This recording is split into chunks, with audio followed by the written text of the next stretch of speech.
Recognizing varicose veins, it's more than a cosmetic concern. It's something that can impact a person's health. Dr. Tarandeep Singh with HCA Florida Healthcare is here to talk more about treatments and also some preventions. Thanks so much for being here, Dr. Singh. Of course, thanks for having us. Good to have you here. Okay, so maybe for people who aren't familiar, what are varicose veins? Sure. So varicose veins are just enlarged, tortuous veins that you can often see on your skin.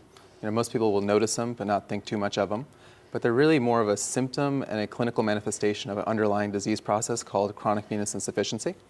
It's something that occurs as your veins basically weaken and the valves within them weaken. Blood kind of flows the wrong way, it pools in your legs, causes swelling, aching, discomfort, and these large veins to kind of show up. And how does this kind of happen to people? So a variety of things, right? So it's more common in women, roughly 2 times more common in women, just because of the hormonal changes that they experience throughout their lifetime. That's pregnancy, menopause, and birth control. Men are also not immune to it either, but there's certain risk factors and predisposing factors. So if you're a smoker, bad tobacco abuse, people who have central obesity, just things that increase the venous hypertension that you experience, they can all lead to varicose veins and the sequela of venous disease. And did you say it's hereditary as well? There is a hereditary component. So if you have a family history, your mother, your grandfather, your grandmother had it, there's a more likely chance that you will experience them, but it varies degrees of symptoms. So what can people do? So a couple things. So if you were to come into my clinic and had varicose veins, we'd kind of chat about all the different options. But the main thing is really lifestyle. So we start with compression stockings. I wear them almost every single day. But 15 to 20 millimeters of mercury versus 20 to 30 millimeters of mercury compression strength. We talk about leg elevation, we talk about exercise, we talk about weight loss, things that you can do to decrease the venous hypertension that your lower extremities experience. And we were saying a lot of people, you think of it when you hear about it or you see it, it's a cosmetic thing. Mm-hmm. But is this something, like you were saying, just to really take seriously because it really could impact your health and lead to something more serious? Yeah, so there's both things, right? So there's a cosmetic aspect of it, and some patients who have no swelling, no aching, no heaviness, they really say they have some varicose veins or some small veins that they just don't like the appearance of.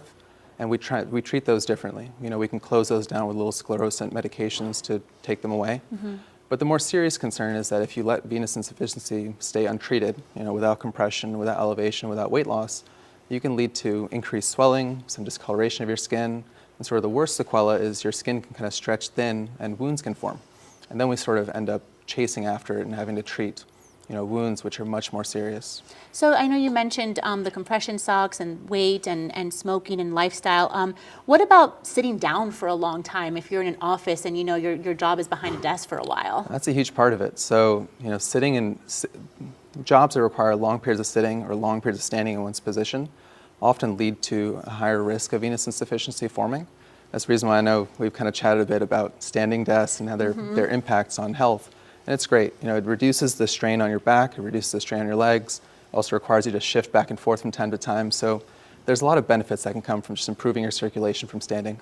All right, Dr. Singh, thank you so much for dropping by and informing us on all of these prevention and treatments available. If you want more information, you can head to our website, WPBF.com, or download the free WPBF 25 News app.